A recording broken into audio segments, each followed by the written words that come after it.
놓치고 싶지 않은 나의 꿈, 나의 인생. 나폴레온 힐 지음.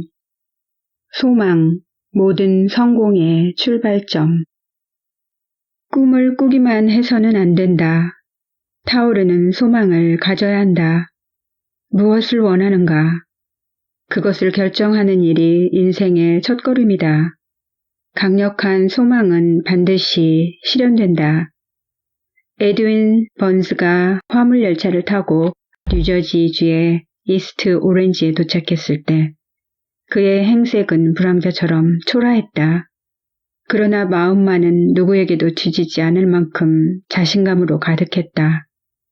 에디슨 연구소로 향하는 그의 머릿속에는 이미 에디슨과 함께 있는 자신의 모습이 그려지고 있었다. 그의 인생에서 가장 큰 소망은 위대한 발명가 에디슨과 함께 사업하는 것이었고 그 첫걸음으로 에디슨 연구소의 문을 두드렸다. 번지의 소망은 단순히 꿈이나 희망 같은 추상적인 것이 아니라 그런 모든 것을 초월하는 절대적이고 확고한 욕망이었다. 처음 번지가 에디슨과 일하고 싶다는 생각을 떠올렸을 때 그것은 어쩌면 단순한 꿈이었을 수도 있다.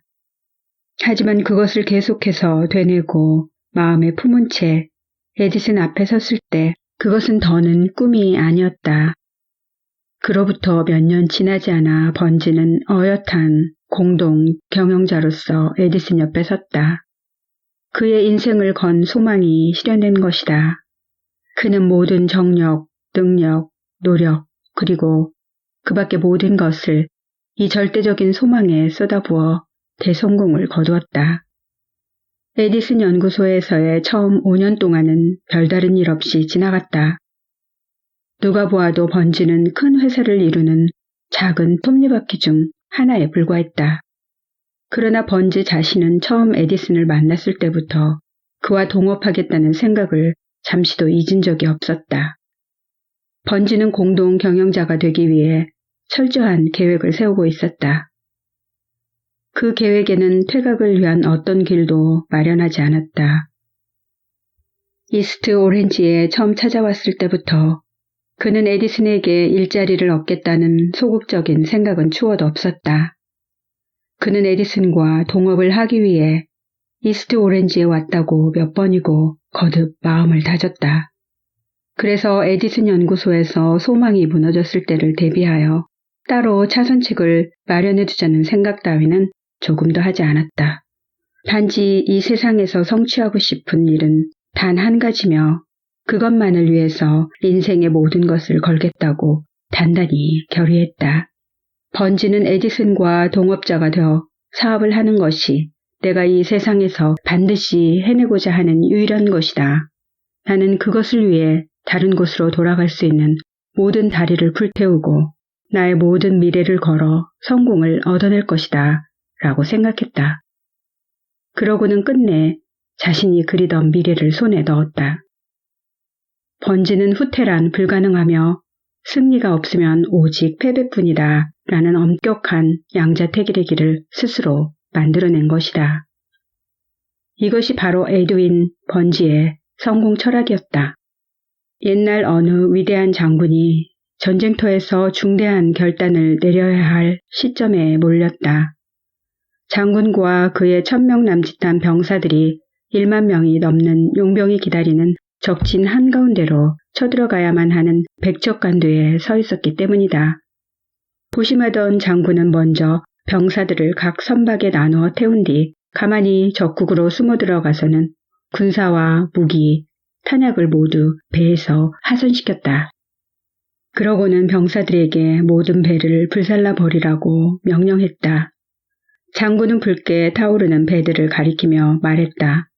제군들, 지금 우리의 배는 화염에 쌓여 불타고 있다. 우리에게는 이제 도망갈 배조차 없다.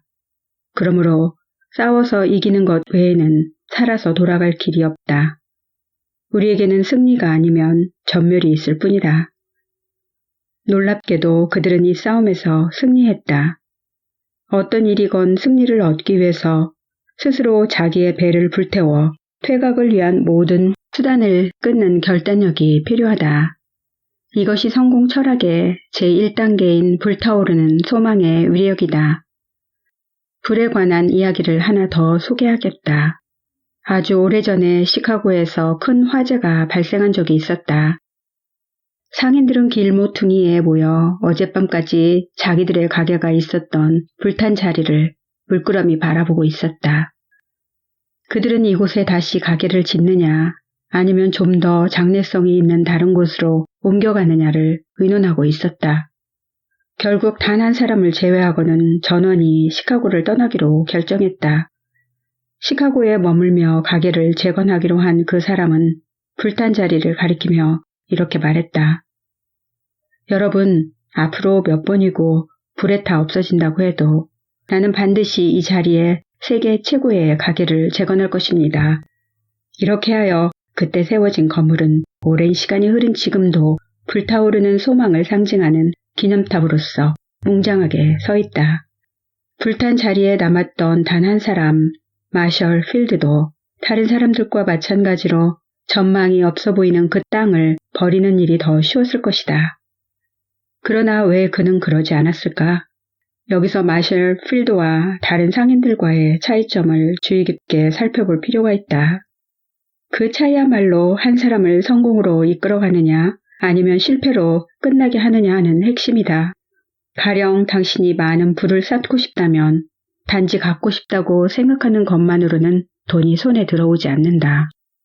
마음속으로부터 부자가 되고 싶다고 간절히 염원하고 그 소원을 달성하기 위해 착실한 계획을 세운 다음 결코 타협을 허용하지 않는다는 결심 아래 그 계획을 실천해야 그 소망을 성취할 수 있다. 부자가 되고 싶다는 소망을 달성하기 위해 반드시 기억해야 할 6가지 원칙을 소개한다.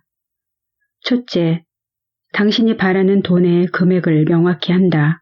둘째, 당신이 원하는 만큼의 돈을 얻기 위해 당신은 무엇을 할 것인가를 결정한다. 이 세상에 노력 없는 대가란 존재하지 않는다. 셋째, 원하는 금액을 확정했다면 그것을 달성하는 정확한 날짜를 정한다. 넷째, 돈을 얻기 위한 계획을 철저하게 세우고 설령 그 준비가 덜 되었더라도 상관하지 말고 즉시 행동에 들어간다. 다섯째, 위의 4가지 원칙, 얻고 싶은 돈의 금액, 그러기 위해 할 일, 기일, 철저한 계획을 종이에 상세히 적는다. 여섯째, 이 종이에 적은 원칙을 1일 2회, 잠자리에 들기 직전과 아침에 일어난 즉시 되도록 큰 소리로 읽는다. 이때 당신은 이미 그 돈을 가졌다고 생각하며 그렇게 믿는 것이 중요하다. 부자가 되기 위해서는 이 6가지 원칙을 정확하게 따라야 한다. 그 중에서도 6번째 원칙이 중요하다. 아직 가지고 있지도 않은 돈을 이미 손에 넣었다고 생각하는 것에 이의를 제기하는 사람이 있을지도 모른다. 그러나 이것이 바로 불타오르는 소망을 현실로 만들 수 있는가, 없는가의 갈림길이 된다. 당신이 진심으로 돈을 원한다면 그 돈이 손에 들어왔을 때의 일도 상상할 수 있을 것이다. 마음의 움직임이 가지고 있는 위대한 힘을 아직 이해하지 못하는 사람 중에는 이 6가지 원칙을 우습게 생각하는 사람이 있을 것이다. 그러나 우리가 흔히 알고 있는 철강왕 앤드류 카네기 역시 이 6가지 원칙을 실행해 철공소의 노동자에서 세계적인 대부호가 되었다. 또 한 가지 알아두어야 할 것은 이 6가지 원칙은 단지 돈벌이에만 쓰이는 것이 아니고 다른 소망을 성취하는 데도 유용하다는 것이다. 이 원칙은 그다지 어려운 일이 아니며 어떤 희생이나 수준 높은 교육이 필요한 것도 아니다. 중요한 것은 소망이 반드시 이루어진다는 것을 굳게 믿고 성공의 문은 반드시 열린다는 상상력을 지니고 있어야 한다는 점이다. 실제로 많은 사람이 처음에는 꿈을 꾸고 무언가를 간절히 바라다가 그것이 이루어진다는 굳은 믿음 아래 계획을 세워 막대한 재산을 모았다. 지금 당장 부자가 되고 싶다는 명확하고 열렬한 소망과 반드시 부자가 될 것이라는 믿음만 있으면 성공할 수 있다. 부를 염원하는 사람들은 우선 우리가 사는 이 세계가 끊임없이 변하고 있다는 사실을 알아야 한다. 새로운 지도자, 새로운 발명품, 새로운 텔레비전 프로그램, 새로운 영화 등이 계속 등장한다는 사실을 언제나 인식하고 있어야 한다. 이 발전된 모습의 이면에는 소용돌이치는 에너지가 있다. 바로 이것이 불타오르는 소망임을 간과해서는 안 된다. 세계적인 지도자로 존경받았던 사람들은 아직 볼 수도 만질 수도 없는 미래를 확신하는 힘을 가지고 있었다. 그래서 마천루를 세우고 도시를 건설하고 공장을 세우고 비행기와 자동차 등 인류 생활에 편리한 모든 것을 만들어낼 수 있었다. 이 변화무쌍한 세계에서 성공하고 싶다면 당신을 공상가라고 비웃는 사람들의 말에 동요해서는 안 된다. 나태하고 병약한 비판주의자가 새로운 세계를 창조한다는 것은 있을 수 없는 일이다. 당신이 지금부터 하려고 하는 일이 올바른 것이며 그 실현이 멀지 않았음을 믿을 수 있다면 당신은 이미 그 일을 완성한 것이다. 만일 실패하면 어떻게 할 것인가 하는 걱정은 무시해도 좋다. 그런 걱정을 하는 사람은 어떤 실패에도 그 이면에는 반드시 가치 있는 성공의 씨앗이 감춰져 있다는 사실을 모른다. 에디슨은 전등을 발명하기 전 수천 번 실패했지만 끝까지 포기하지 않았다. 진실한 공상가는 도중에서 간단히 손을 드는 약한 사람이 아니다 라는 말처럼 진심으로 무엇인가를 끊임없이 추구하는 사람은 아무리 힘들어도 포기하지 않는다. 담배 체인점 설립을 꿈꾸었던 워렌은 마침내 미국 최대의 담배 체인점을 실현했다. 또 라이트 형제의 하늘을 날아보고 싶다는 진지한 꿈이 오늘날의 우주여행을 가능케 했다. 마르코니는 눈에 보이지 않는 전파의 힘을 이용하는 것이 꿈이었다. 그 꿈이 오늘의 라디오와 텔레비전을 탄생시킨 것이다. 그러나 마르코니가 전선을 사용하지 않고 공중에 전파를 띄워 통신할 수 있다는 이론을 처음 발표했을 때 친구들은 그를 정신병원으로 데리고 갔다. 남들 눈에는 말도 안 되는 허무맹랑한 이야기였으나 그에게는 불타오르는 소망이 있었고 마침내 꿈을 실현했다. 주의 깊게 살펴보면 지금도 아직 발견하지 못한 발명의 기회가 널려 있다는 것을 알 수 있을 것이다. 무엇이 되고 싶다든가 무엇을 완성하고 싶은 강렬한 소망을 지닌 사람들을 공상가라고 부른다. 공상가라 하면 막연히 꿈만 꾸는 사람처럼 들리지만 진실한 공상가란 바보도 게으름뱅이도 도박꾼도 아니다. 하지만 성공에 이르는 길을 개척해 나가려는 사람들의 시작은 비참한 경우가 많다. 게다가 도중에는 손바닥이 터지도록 고난에 시달려야 한다. 존 버니언이 철로의 옥정을 완성한 것은 종교 재판에 져서 투옥된 이후였다. 오 헨리는 오하이오주에서 수감 중에 비로소 자신에게 잠재해 있는 천재적인 재능을 깨달았다.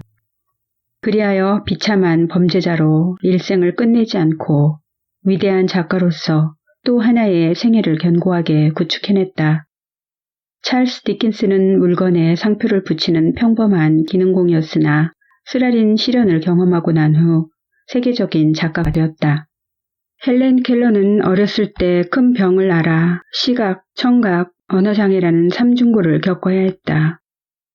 이러한 불행에도 불구하고 그녀는 역사의 한 페이지에 위대한 인물로 기록되었다. 그녀는 자신의 생애를 통해 패배를 인정하지 않는 한 누구에게도 패배는 있을 수 없다라는 말을 실증한 사람이다.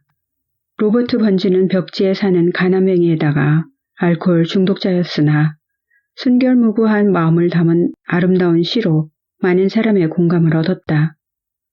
베토벤은 귀가 들리지 않는 상태에서도 수많은 명곡을 작곡했으며 신라권을 쓴 영국 최고의 시인 존 밀턴은 시각 장애인이었다. 그러나 이 두 사람의 진지한 꿈은 훌륭한 예술이 되어 영원히 기억될 것이다. 지금까지 열거한 사람들 외에도 자신의 운명을 개척한 사람은 무수히 많다. 만약 당신이라면 비참하고 가난한 인생을 감수할 것인가? 아니면 성공하겠다는 소망을 불태울 것인가? 다음의 시를 음미하면서 생각해 보기 바란다. 인생을 싼 값에 파는 사람에게 인생은 그 이상을 지불하지 않습니다. 시간이 흐른 뒤 후회해도 이미 소용이 없습니다. 인생에 고용되려고 하는 사람에게 인생은 원하는 만큼의 급료를 주겠지만 한번 급료가 결정되면 일생 그 급료로 참아야만 합니다. 가령 비참한 일이라도 자진하여 고생을 배운다면 자립심을 가지고 전진하는 사람에게 인생은 넘치는 부를 줍니다. 인생은 원하는 만큼 준다. 하지만 단순히 바람을 가지는 것과 소망을 현실의 것으로 받아들일 마음의 준비를 하는 것은 근본적인 차이가 있다. 소망이 반드시 실현될 것을 마음으로 믿지 않는 한 그것을 받아들이는 마음의 준비를 할 수 없다. 즉 희망이나 기대가 아닌 신념을 갖는 것이 중요하다. 동시에 항상 마음의 여유를 가지려 하는 것도 중요하다. 신념은 물론이거니와 성의와 용기도 마음이 초조하면 발휘하기 어렵다. 이번에는 나에게 가장 큰 감동을 준 인물을 소개할까 한다. 그와 처음 만난 것은 그가 이 세상에 태어난 지 불과 몇 분 후의 일이었다. 의사는 이 갓난아이가 평생 농아로 살아야 한다고 선언했다. 나는 의사의 단정짓는 그 말을 믿지 않았다. 나에게는 믿지 않을 권리가 있다고 생각했다. 바로 내가 그 아기의 아버지였기 때문이다. 나는 내 아들에게 듣고 말하는 능력이 있을 거라고 믿었다. 왜 그렇게 믿었느냐고 물으면 명확히 대답하기는 힘들다. 하지만 방법만 발견되면 고칠 수 있을 것으로 생각했다. 그때 나는 에머슨의 말을 생각했다. 천지를 관장하는 자연의 법칙만이 우리에게 해야 할 일을 가르쳐준다. 그냥 솔직히 따르는 것이 좋다. 사람마다 각자 살아가는 길이 있다. 귀를 기울이고 조용히 들어보면 올바른 가르침이 당신에게도 들릴 것이다. 올바른 가르침, 그것은 곧 소망이다. 무엇보다도 나는 내 아들이 결코 농아가 아니기를 열망하고 있었다. 나의 이 소망은 지금까지 단 한 번도 흔들린 적이 없었다. 나는 듣지 못해도 소리를 두뇌에 전달하는 방법이 있을 것이라는 나의 소망을 아들의 마음속에도 심어주는 일이 가장 중요하다고 생각했다. 내 머리는 이 생각으로 가득 차 있었으나 누구에게도 털어놓지 못했다. 다만 내 아들은 농아가 아니다라는 생각이 신념이 될 때까지 매일 나 자신에게 다짐했다. 아들이 조금 자랐을 때 청력이 약간 살아있다는 사실을 알았다. 물론 다른 아이들이 말을 하기 시작할 무렵 아들의 표정을 보고 말은 하지 못하지만 청력이 조금은 남아있다는 것을 알았을 뿐이었다. 하지만 나는 그것으로 충분했다. 조금이라도 들을 수 있다면 그 능력을 키울 수 있다고 생각했기 때문이다. 마침 그 무렵 예기치도 못한 데서 희망의 빛이 비치기 시작했다. 내가 축음기를 사왔을 때의 일이다. 아들은 태어나서 처음으로 음악을 듣고 완전히 흥분했다. 축음기가 아주 마음에 든 모양이었다. 아들은 2시간 이상이나 축음기 옆에서 열심히 레코드를 들었다. 이런 아들의 태도는 골전도라는 주목할 만한 현상이었지만 당시에는 그게 무엇인지도 몰랐기 때문에 그 중요성을 깨닫지 못했다. 아들이 축음기에 실증을 낼 무렵 나는 아이의 두개골에서 비스듬히 아래쪽에 있는 뾰족한 뼈에 입술을 대고 말하면 아이가 알아듣는다는 사실을 발견했다. 그래서 당장 이 새로운 발견을 이용해 아이가 스스로 자유롭게 듣고 말하는 것을 열망하도록 유도했다. 아들은 잠자기 전에 옛날 이야기 듣는 것을 매우 좋아했다. 그래서 나는 특별한 이야기를 창작해 들을 수 있는 정상적인 사람이 되고 싶다는 열렬한 소망과 자립심, 상상력을 갖도록 아들을 철저히 훈련시켰다. 이야기를 만들 때 특히 신경을 쓴 것은 아들의 불행은 열등한 것이 아니라 오히려 가치 있는 것이라는 내용이었다. 내 연구를 출간한 여러 철학 서적 안에도 불행에는 반드시 그와 동등한 가치가 감추어져 있다는 진리가 쓰여 있다. 그러나 솔직히 말해 당시에는 아들의 불행에 어떠한 가치를 부여해야 할지 제대로 갈피를 잡지 못했다. 지금 와서 돌이켜보면 아들이 시종일관 나를 신뢰해 준 것이 매우 고맙다. 노력하면 반드시 보답을 받는다는 나의 말을 아무런 의심 없이 믿어주었던 것이다. 예를 들어 귀가 들리지 않아도 학교에 가면 선생님들은 틀림없이 친절히 대해줄 것이며 좀 자라서는 신문을 팔 때도 사람들이 기특히 여겨 더 유리할 것이라는 식의 내 말을 순수하게 믿어주었다. 이런 특별 교육이 열매를 맺기 시작한 것은 아들이 7살이 되었을 때다. 아이가 직접 신문을 팔아보겠다고 졸랐으나 아내는 강경하게 허락하지 않았다. 하는 수 없다고 생각한 아들은 부모의 도움을 받지 않고 오로지 자기 자신의 힘으로만 신문을 팔겠다고 결심했다. 어느 날 오후 아들을 가정부와 함께 집에 두고 외출했을 때의 일이다. 가정부의 눈을 피해 부엌 창으로 빠져나간 아들은 근처 구두방에서 6센트를 빌려 신문 살 미천을 만들었다. 그 돈으로 신문을 구입해 팔고 또 그 돈으로 다시 신문을 구입해 팔고 이렇게 해가 저물 때까지 신문을 팔았다.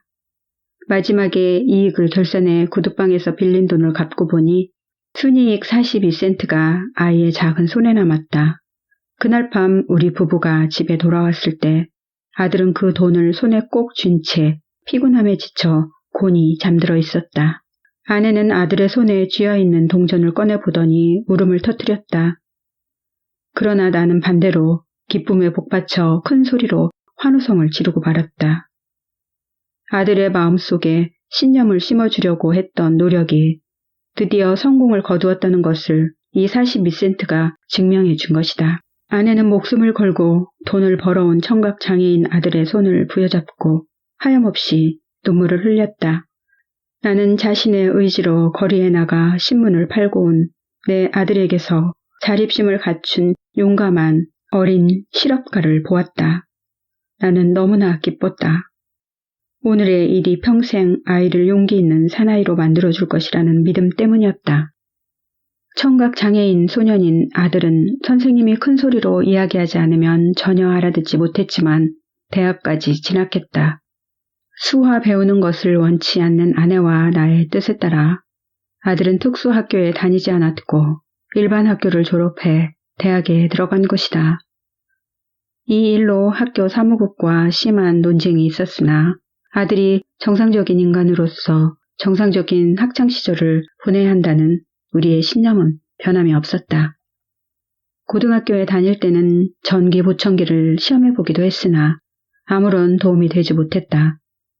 그런데 대학 생활이 끝나갈 즈음 그의 생애에서 가장 중대한 사건이 그것도 아주 우연히 일어났다. 어느 회사에서 보청기 샘플을 하나 보내왔다. 아들은 보청기에 대해 이미 실망한 적이 있었으므로 처음에는 시험해보기도 싫은 듯했다. 그러나 무심코 그 기구를 귀에 대고 스위치를 누르는 순간 마치 마법에 걸린 것처럼 주변 소리가 쏟아져 들어왔다. 그는 생애 처음으로 제대로 들을 수 있는 사람과 똑같은 소리를 듣는 경험을 했다. 그는 흥분해 가장 먼저 어머니에게 전화를 걸었다. 그리고 어머니의 말을 또렷하게 자신의 귀로 알아들었다. 또 다음 날에는 처음으로 교수의 강의를 분명히 들을 수 있었으며 큰 소리가 아니더라도 친구들과 대화를 나눌 수 있었다. 지금까지와는 다른 새로운 세계가 그를 맞이했다. 오랜 소망은 이것으로 이루어졌다. 그러나 우리는 여기서 만족하지 않았다.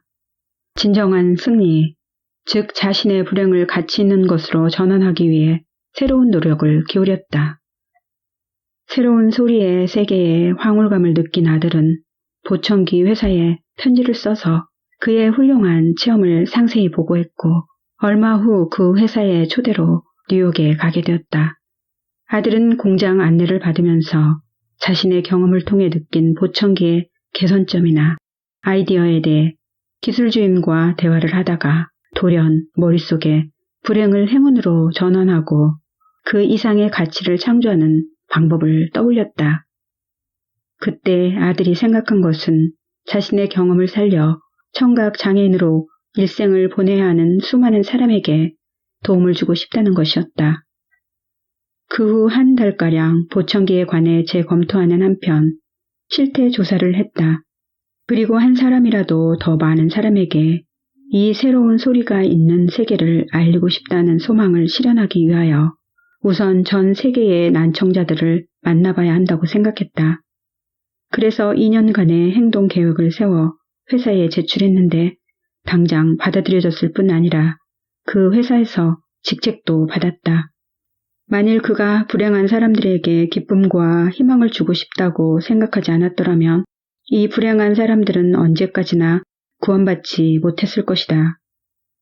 무엇보다도 우리 부부가 아들의 성격을 이처럼 특별하게 훈련시키지 않았더라면 아들도 보통의 청각장애인으로 일생을 보냈을 것이다.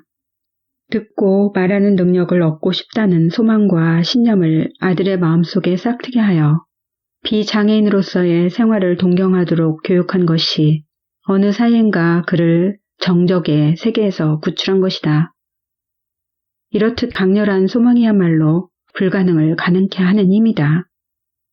어릴 적부터 내가 그의 마음속에 새겨준 빛나는 미래를 그가 믿었기에 그 믿음이 행복을 가져온 것이다.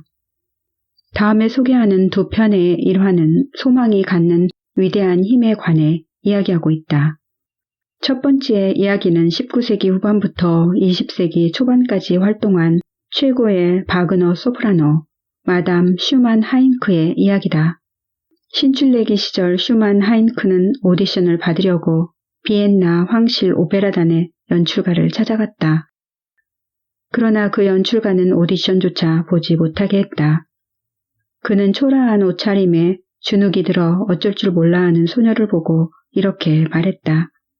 그 얼굴로 이 오페라계에서 생활할 수 있다고 생각하니?